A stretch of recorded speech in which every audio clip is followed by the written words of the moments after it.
Hello, my noble band of outlaws. Outlaw Samurai coming at you live with a video on this most unforgiving of days. We're having a heat wave surge through Indiana at the moment, which is partially the reason why I've been neglecting this video, because it involves me being outside in the hot weather. But there are three caveats to this. One, the heat wave's kind of dispersed at the moment. It's kind of calmed down. Second, latter half of the day, and my house is pretty much surrounded by shade 24/7 anyways. And lastly, I actually just decided to say screw it and make the video anyways. Now, something I've noticed about the Cold Steel 1796 light cavalry saber is the metal fittings that Cold Steel used on this sword are rusting already. Well, they shouldn't really say rusting, they're tarnishing, as we can see. Tarnishing is actually an incredibly light surface rust. That in itself isn't necessarily a huge concern. However, if I'm not mistaken, a tarnish can lead into it becoming patina. Now, I'm not particularly upset over the fittings tarnishing or patinaing, because let's face it, that's what historical swords did. They would patina over time, get a layering of protective surface rust, which is basically what patina is. That's basically what modern blackening is. So long as the blade does not rust, I'm fine. Now, I may clean this up with some 800 grit sandpaper, may not, all depends on how bad it gets. But we came here to see the cutting video for this sword. Now, I have recently sharpened this sword. If you've seen the short I made, either before this video gets posted or after, because I haven't uploaded the short yet, you'll see the difference between its dull and its sharp cutting ability. Now, another caveat is I tried to sharpen the false edge a couple of passes over with the 80 grit belt. No noticeable change had occurred.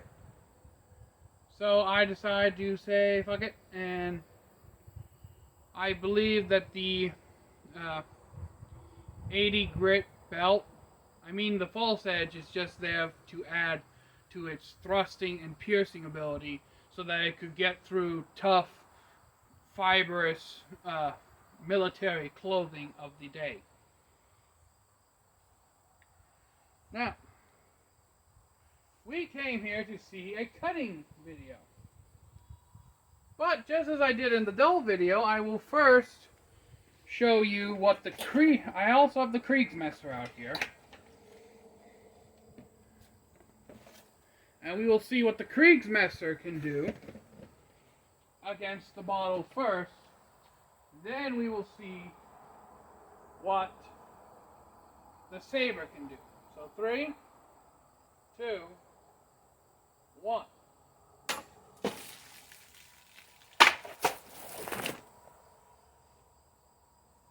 That was on me, the bad edge alignment, but we did see a perfectly clean cut.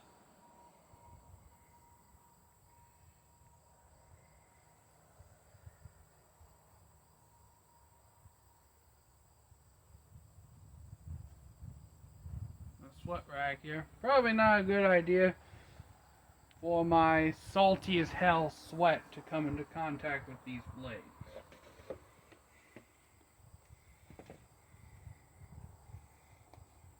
Now,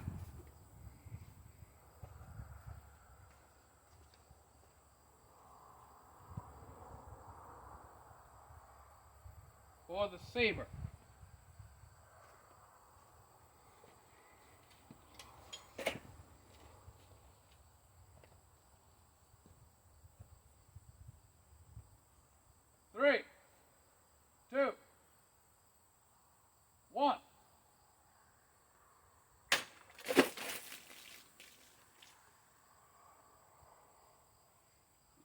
pouring, by the way.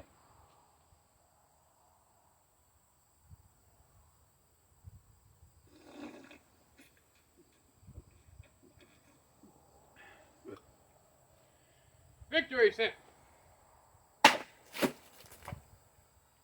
It cut it.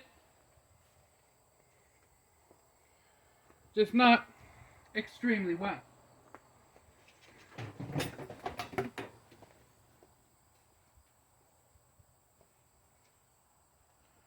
I know, this is a rarity on my channel, a milk jug. Reason is that every time we empty a milk jug, my uncle throws them away before I can get my hands on them. He doesn't really support my cutting endeavors.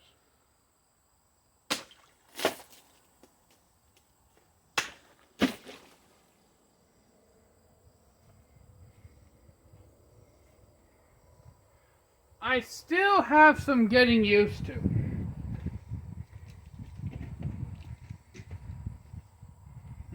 No, not yet. This is a big, thick boy. Now, we're going to step it up. Old Town Beverages Wild Strawberry, which you can pick up at your local Menards.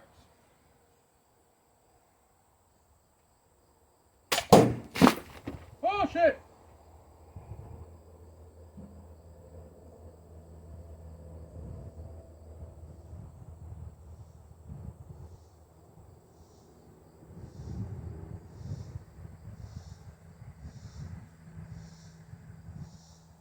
Oh, that happened. I hit my gutter. No damage to the sword, and the gutter's fine too.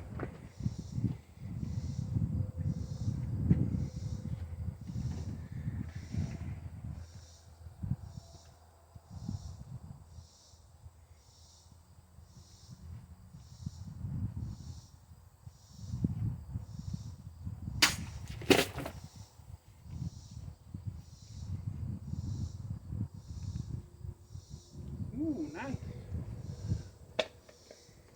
There's a learning curve with this sword.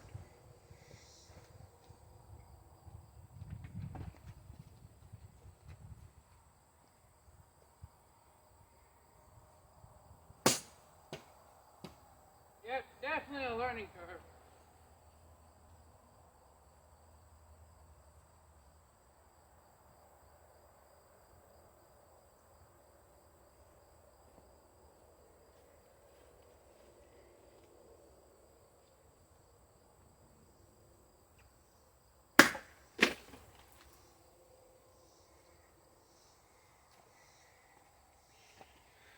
So far, not my favorite cutter.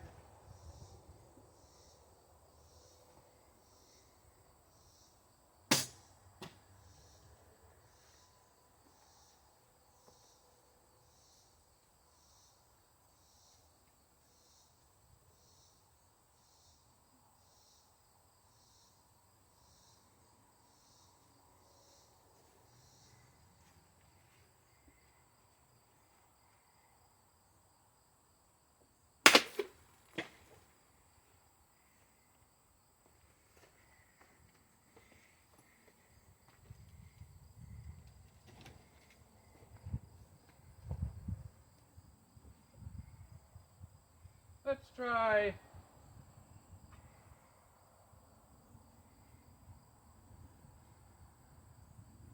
over the finger.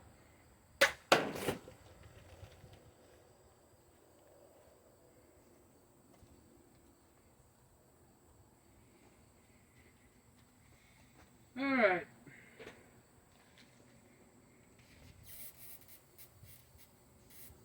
Next up is an oldie, but a favorite. Gatorade. We all know my love-hate relationship with this particular sports drink. Love drinking them, not so much cutting them. But we're going to see how well this goes up against this bottle. I have my reservations. 2, 1. Holy fuck!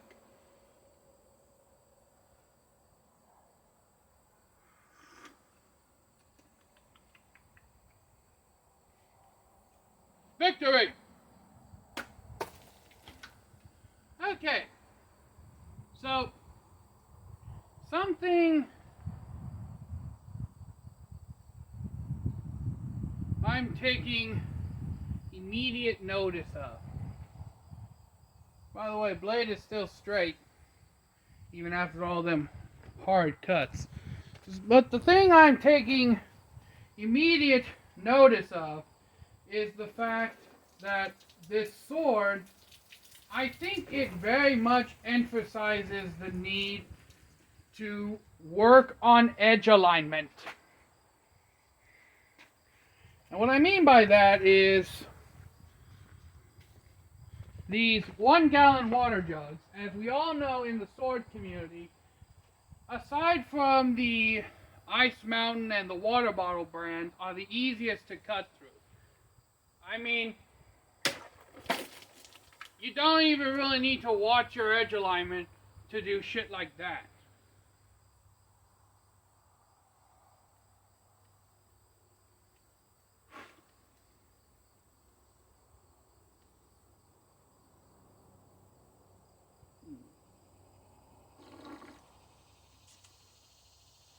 But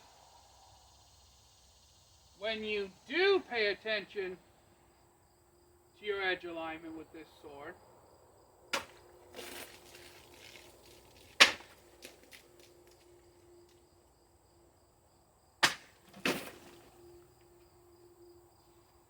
it cuts extremely well.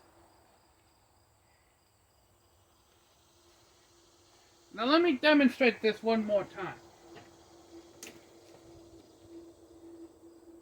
A&W bottle.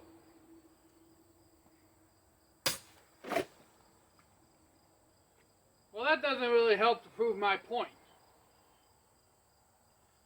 But I do feel this sword emphasizes the need for edge alignment more than other swords.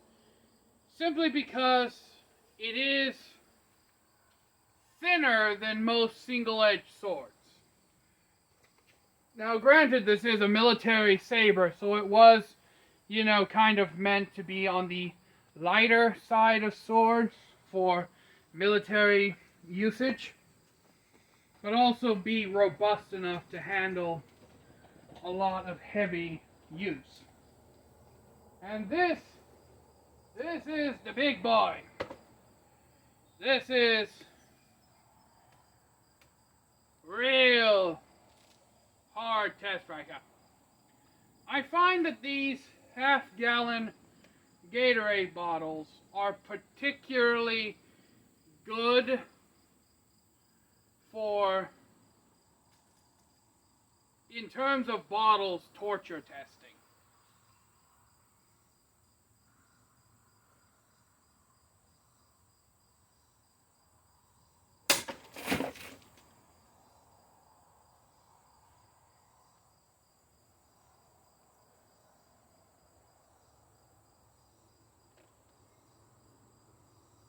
Damn.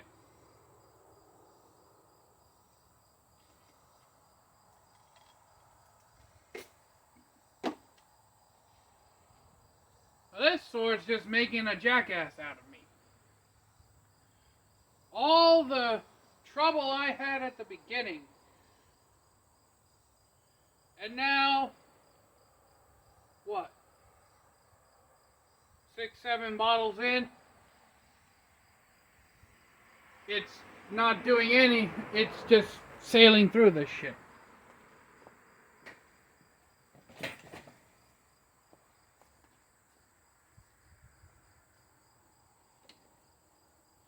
But I'd be remiss if I did not test its thrusting ability. Now, with a curved sword, you actually want to thrust with the edge facing up, So that way the tip is more in line with the center of force. Whereas with this, the tip is out of alignment. But we're going to practice with this because in the heat of battle, most people aren't going to flip the sword around instinctively like so to thrust. They're going to try to thrust like this. So just a forward thrust.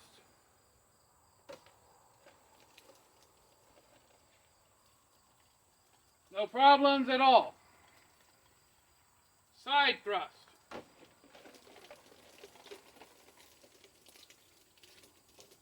Again, no particular problem. Upwards thrust. Again, works no problem. Baptize. I baptize you in the name of the sword, and the sword.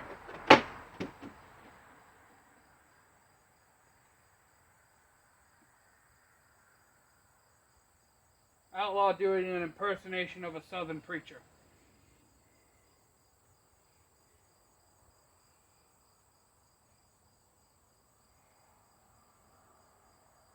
Be on, foul demon!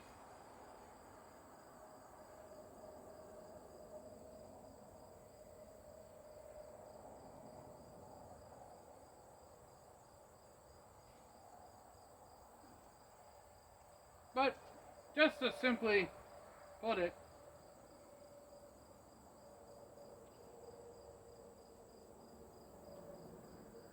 the false edge, as my hypothesis suggested, is just there to make the point much more thrustable. And what I mean by that is it's basically what is known as a spear point, where the false edge and the main edge meet at the apex of the tip to increase thrusting ability.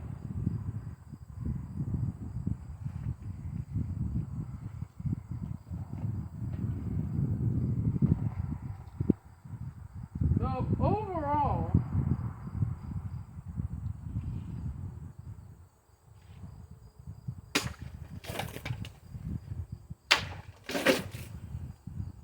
I think I'm finally getting the hang of this thing.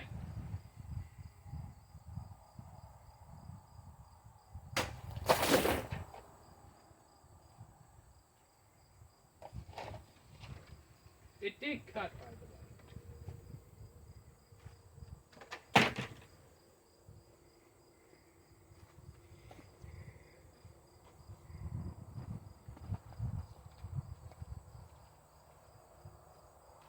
Now, again, I'd be remiss if I didn't try a cut that the tulwar is famous for, and that is really a slicing cut, bringing the elbow down and extending the wrist out. Essentially, it's like a whip. This technique was used with the Indian tulwar, and with this sword being directly inspired by the tulwar, it should, in theory, perform the same cut. So in 3, 2, 1. Woohoo, we got that clean slice. Mickey.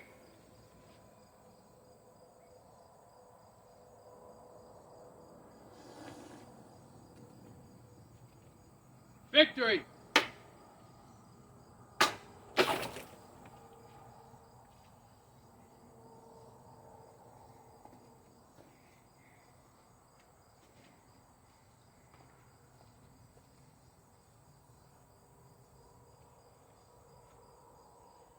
One more slice. 0 static.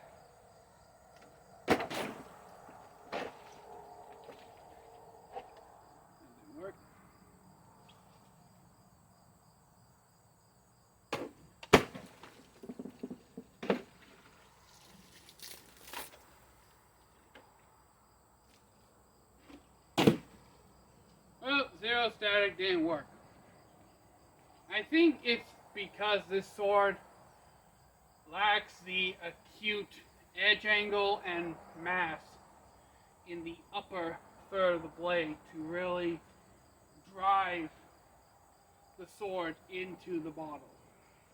Because this sword's edge angle is actually rather thick. It actually utilizes a secondary bevel style edge versus your standard sword edge that is very acute. And again, this difference in edge was for military use. The secondary edge grind actually produces a more robust cutting edge that has more meat behind it to kind of minimize the damage that it would take. And something else that needs to be clarified is that these swords would be going up against bayonets, other 1790, well, not necessarily other 1796 cavalry sabers, but these swords would have been fighting against bayonets, I want to say clubs, but mostly rifles and bayonets would have been the secondary main weapon that this sword would have been up against. So you kind of need that robust edge to survive either having to slice right into the gun barrel. And I'm not saying cut a gun barrel in half, that's impossible. But what I am saying is you'd want an edge strong enough to hit a gun barrel and still, if you're able to block the gun barrel, get the gun barrel out of the way, and then slash the dude's throat. Or robust enough to chop a fair bit away into the wooden stock of the gun barrel so that you could then initiate grappling. Because in the Napoleonic era where these swords were being used, they were still using bayonets and muskets, which means that the wood stock of the gun basically went the whole length of the barrel, or at least half of the length, or at least over 3/4 the length of the barrel. So there was a good chance that this sword would be meeting wood on steel instead of steel on steel. But I hope you enjoyed this small little cutting video. I know in terms of time it's not very small, but I do try to give as much feedback as I can. Maybe I'll do a little short cutting video where I'm just cutting for like 5 minutes straight. But in any case, my noble band of outlaws, Outlaw Samurai tells all y'all be crazy rednecks, be safe in using your weapons, and if you have the means to put a more acute edge on this sword, I would definitely say it's worth the $270-ish that you'll pay for Cult of Athena. So until next time, my noble band of outlaws, Outlaw Samurai tells all y'all be crazy rednecks, be safe and use your weapons. I'm out. Peace.